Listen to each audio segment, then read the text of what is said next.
Hello, my name is Léa Barouche. I am a dual citizen, half French, half American, and I grew up in France with my mother, while my father lives in the United States. He's based in New York City. So, when I was a child, I used to visit my family, my father's family in New York City for 2 months or 1 month. And then I decided, after high school, I decided to come to college in the United States. Mostly because I wanted to get out of France and experience something different. I wanted to have the American campus experience. That's why I chose Geneseo, upstate New York. A small campus, I thought it would be the true American experience. Hello, my name is Kyujin Kim, and I am from South Korea. I believe I'm pretty international because I lived overseas for over half of my life. First, I was born in Korea, then moved to England for 4 years, then moved back to Korea, and for my high school life, I was in Abu Dhabi, and now I chose America for my university. My name is Sucheta Wakwela, and I grew up in Sri Lanka. I identify myself as a Sri Lankan, and I'm an international student in Geneseo. I was born in Sri Lanka, and I lived there till I was 3 years old, and my father got a job in Bangladesh, which is right next to India, and we moved there when I was 3. And when I had first started speaking, my mom taught me to speak English as my first language.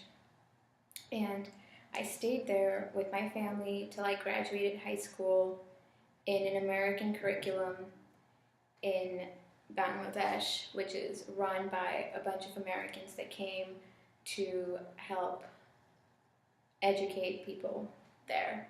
And when I graduated, my guidance counselor recommended me to come to the States to finish my education and get a college degree in psychology. And Hi, my name is Katomi Terakawa, and I am a Japanese international student. I came from Tokyo, but I was born and raised in Sri Lanka. I left Sri Lanka when I was 12 and moved back because of the civil war they had. And in Sri Lanka, we were taught in the British system, but in Japan, when you go to international school, they teach you in an American system. So I had to adjust to that, which was kind of difficult, but that is what led me to Geneseo. Since I only started learning Japanese when I was 12, I didn't know Japanese too well to go to a university in Japan, so I thought it was better to come to America, and Geneseo seemed like the best fit for me, so here I am. Well, it wasn't that hard for me to fit into the Geneseo community because the American students here, and the professors, they seem to understand like the different cultural aspects from the international students, and also since I was speaking English for more than half of my life, it wasn't a big deal to communicate in English with other students. Another thing that it wasn't that hard for me is because I also went to American International School when I was in Abu Dhabi for my high school, and since I experienced like part of the American educational system, it just felt like a flow from. It wasn't a big like flow change in education from high school to university, so it was easier for me to adapt in the American university education. And I also thought that studying in the United States would be a good thing because I didn't know what I wanted to do. And in France, you have this very strict path of education supérieure. Whereas in America, you have a liberal arts education, which allows you to explore different subjects, different fields. And I discovered anthropology, so it was really good for me. When I arrived in Geneseo, I didn't feel totally lost, and I the first day, one of the first days doing international student orientation, I met this French girl, Lucille, who was here in Geneseo for just a year. So that really helped me basically transitioning into this American campus lifestyle, and me and her could relate to French culture and food and whatnot. So that was really good for me. But then she left. But I also met like a lot of American students, and I was like kind of finding subjects that were interesting me. So academically, I was fine as well. Although I must say, my first semester was a bit difficult because I had no idea. I just took subjects that were pretty hard, and actually I failed like 2 classes, but I found my way in the end. And I think it was also the language barrier.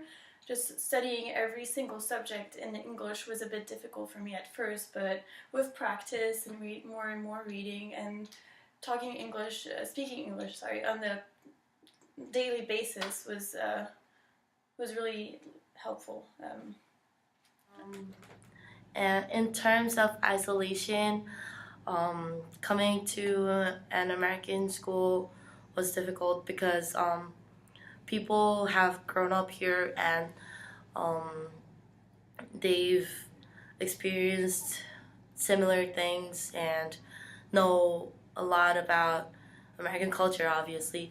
But then I come here and people make jokes and references and I wouldn't get them. So that's one way I felt isolated. And another way is in Japan, when you go to either junior high school or high school, the first day you go into a classroom and you meet 30 people, and that's the same 30 people you're going to see for the rest of your high school career or junior high school career. So no matter what, you had a community or a group of friends that you were always with, so you would never feel isolated. But here, you wouldn't know, like the first day of class or even the first week, you wouldn't know like even one person in every single class. So that's another way how I felt isolated, and that's something that was scary for me. But I got to know a lot of people by like asserting myself and taking initiative, and that's one good skill that I learned here. And last year, when I was a freshman here at Geneseo, I lived in Wayne Hall, and I just sat out in the main lounge, and I just spoke to everyone who walked in, and that's how I made good friends here, and I'm glad I did that. In the beginning, I was a bit lonely because Korean culture is also a big part of me. But since I only knew American people here, like I had the need to fulfill my Korean cultural thing by eating Korean food and by speaking Korean. And as time went and as I like broadened my relationship with other people, like I got to meet other Korean people or other Korean students here. So basically, when I needed to fulfill my Korean cultural aspects, the Korean people were always there for me to speak to and like have dinner together and eat Korean food. So what I've noticed coming here in American college campus is that students care a lot about having a sense of community and belonging to something. So I think that's why there are fraternities and sororities and so many clubs that the university offers, and extracurricular life, I guess it's called, with sports and everything. And I was always like very individualistic person, so seeing all these groups of people, like everybody walking around in groups, it felt kind of weird because in France I was always had my group of friends, but it wasn't built around like a common interest. It was just like being friends and hanging out. And I feel that living in Bangladesh, where I was a lot more exposed to American culture. I'm not sure if it could be because they were once colonized by the British at the time, but if you only speak English and you lived in Bangladesh, you can definitely find your way through things because a lot of people speak English and a lot of people address like characters from America and England, especially on like TV shows or music. Because when I used to live there, I would know any particular TV show that would always be going on TV, or music, like a particular songwriter's albums that would come out, and I was very exposed to it.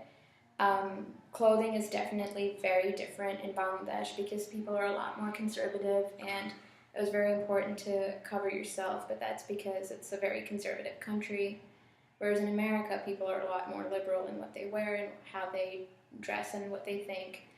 And living in America is very different from living in Bangladesh because definitely I feel very isolated from my culture because I don't know any songwriters' albums that come out. I'm not certain of any TV shows that will come up, like soap operas that I used to love watching back home. Like it's never going on TV here because it's more focused on American culture and more Western cultures as opposed to Eastern cultures. So I feel more isolated here than I was there because when I was at home, I would still be aware of like latest releases in songs or movies or any of that sort. So what I think that differs most from my culture is how people interact. And in Japan, there's so much hierarchy, and even if you're a year older, you have to respect them no matter what. But here in America, I've learned that age doesn't matter, and as you get to know them, you earn their respect and you learn to respect them as well. So you could be friends with the senior, and you wouldn't have to like speak in polite form, which is a Japanese thing we do. And in Japan, in Japanese schools, we know that students aren't necessarily allowed to talk to professors, but here, we get to talk to professors. We go to their office hours and talk about personal stuff, and that's something very different and something that I really like about American universities. And I wasn't really, I didn't really experience culture shock because I kind of knew what to expect, because I had already been here for a year when I was a junior in high school, because I was an exchange student back then. But I never really had to experience culture shock because growing up in an American school exposed to so many American people, I felt that I knew a lot about the American culture and their expectations. Granted that American curriculum and Americans' lifestyle is much different from where I come from with clothing, attire, festivals, and beliefs. It was still somewhat more familiar to me, and I felt that I was very prepared for it. And American culture is so broadcasted in the rest of the world with like TV shows or sitcoms that you get a good grasp of what American culture really is like.